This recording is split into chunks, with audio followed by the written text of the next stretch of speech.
Olá, olá, meus queridos. Passando aqui para trazer uma palavra de Deus para a sua vida, uma breve reflexão. Capítulo 3 de Lucas retrata aqui a história do ministério de João Batista, o início dessa história, o início do seu ministério. E há algumas curiosidades interessantes nesta passagem bíblica, nesse capítulo. Eu quero compartilhar com você essa palavra.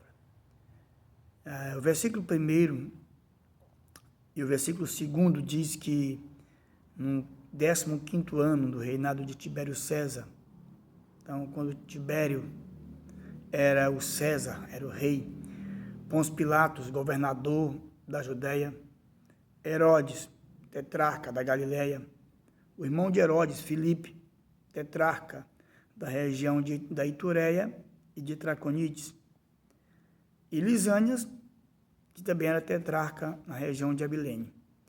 Versículo 2, sendo sumos sacerdotes, Anás e Caifás, veio a palavra de Deus a João, filho de Zacarias, no deserto. Esse capítulo já começa a mostrar o método de Deus escolher as pessoas, de Deus se manifestar, de Deus se revelar, de Deus falar. Como são diferentes os métodos de Deus. E ele apresenta aqui Tibério, Pôncio Pilatos, também Filipe, né, o irmão de Pôncio Pilatos.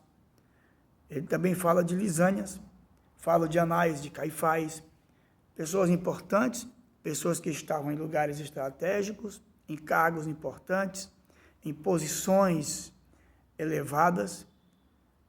Fala de Anás, fala de Caifás, como sumo sacerdote, e conclui o versículo 2.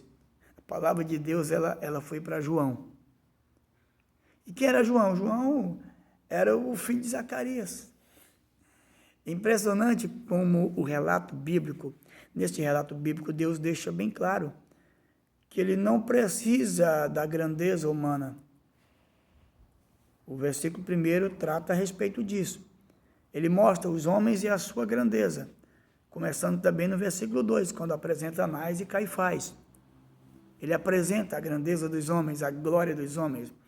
Rei, Tibério César, governador, tetrarcas, pessoas que estavam em uma posição muito elevada. E o versículo 2 vai muito mais além, quando ele apresenta o sacerdote e o sumo sacerdote. Os sumos sacerdotes Anás e Caifás.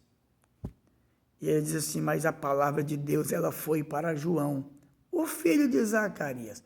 Qual era a especificação aqui sobre João? João era o filho de Zacarias que estava lá no deserto.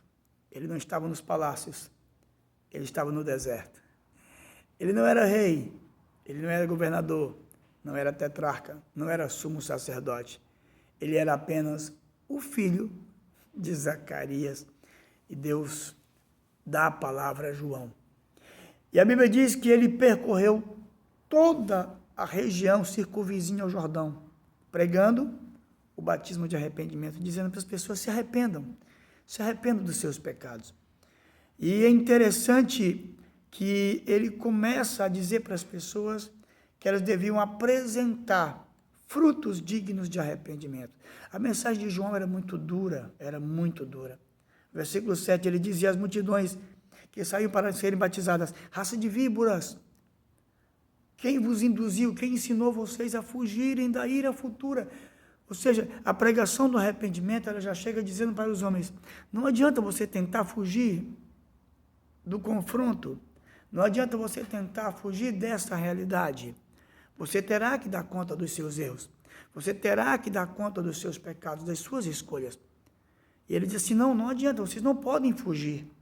Ele diz assim, quem ensinou vocês a fugir? Versículo 8, produzam frutos dignos de arrependimento. Então, como escapar? O que é o arrependimento? O que o arrependimento nos leva a fazer? Primeiro, a consciência de que eu não posso escapar de um confronto, de que eu não posso escapar deste momento em que eu terei que dar conta a Deus dos meus erros. E ele diz, quem ensinou vocês a fugir? Não fujam, mas produzam frutos. Produzam frutos. Produzam frutos de arrependimento. Não adianta vocês ficarem fugindo, né? Outra coisa que não adianta fazer, ficar seguro em tradições humanas, seguro em sua própria sabedoria, em seu próprio entendimento, achando que isto vai livrá-lo no dia do juízo. E ele diz assim, não fiquem pensando vocês, presumindo vocês em vosso coração, nós temos por pai Abraão. Não, Abraão é nosso pai, nós somos descendência de Abraão. E ele diz assim, não façam isso, porque até de pedras Deus pode suscitar filhos a Abraão.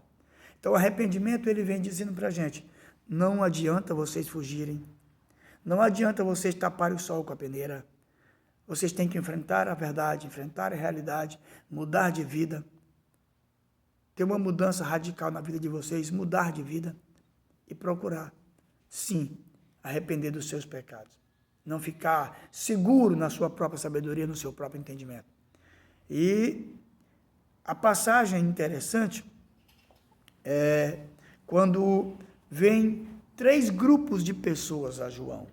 3 grupos, observem bem. O versículo de número 10 diz que as multidões foram até João. E eles perguntaram, o que a gente tem que fazer? A multidão aqui, ela representa justamente todos os povos, todas as pessoas, sejam do alto e do baixo escalão, sejam de qualquer posição que seja. Esse é o ensino geral para a igreja, o ensino geral para a igreja. A multidão chegou e perguntou, o que a gente faz? Ele disse assim, quem tem 2 túnicas, fica com uma, dá para o outro aí, para que todo mundo possa ficar cobertinho, né? Quem tiver comida, faz a mesma coisa, reparte. Esse arrependimento, ele traz sobre a igreja, a verdadeira igreja de Cristo, uma característica impressionante. Bondade, misericórdia, benignidade, sermos bons. Isso não vai levar ninguém ao céu. Isso vai demonstrar que nós nos arrependemos dos nossos pecados. Isso vai demonstrar que nós fomos transformados. As obras não podem salvar ninguém, claro, mas elas demonstram o quanto eu sou salvo. O segundo grupo que veio a Jesus, vieram os publicanos. Eles vieram para ser batizados e perguntaram o que a gente deve fazer. E ele disse, não cobrem mais do que é estipulado. Não façam isso. Vocês não podem extorquir as pessoas. Veio o terceiro grupo, vieram os soldados. Senhor, o que a gente faz? Quais são os frutos do arrependimento que a gente tem que gerar?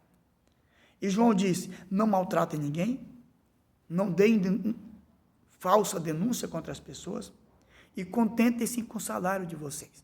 Bom, é justamente aqui que eu quero parar um pouquinho com você. O povo, a multidão, representa o povo. As pessoas no geral. Nós temos que demonstrar, sim, frutos de arrependimento, que transformam o nosso coração e nos faz pessoas bondosas, generosas. E veio a política, veio a classe política, veio a parte importante da nação, né? Os homens que cobravam os impostos. E Jesus falou, não cobrem mais. Atenção políticos, né? Estamos aí em ano eleitoral. Não cobrem mais daquilo que é devido. Não cobrem mais daquilo que realmente é necessário cobrar. Parem de extorquir as pessoas. Parem de abusar das pessoas. E veio a justiça. Veio o povo, veio o político, a política, os administradores, e veio a justiça. E quando a justiça chegou para João, perguntou o que a gente deve fazer? Quais são os frutos do arrependimento que eu tenho que gerar? Ele disse assim, não maltratem ninguém. Entenda, abuso de autoridade. Sou totalmente a favor da vida, da preservação da vida do policial, que está ali para garantir a nossa segurança, tá? Mas não pode haver abuso de autoridade. O maltratar as pessoas não é o policial revidar. Não. É não maltratar, é não abusar de autoridade, da posição que ocupa para tirar proveito sobre alguém, seja o policial na rua, seja o juiz, né? Seja lá quem for que estiver julgando ou condenando alguém. A justiça tem que ser reta, balança reta, correta. E ele diz, não maltratem ninguém, não deem falso testemunho, não façam isso.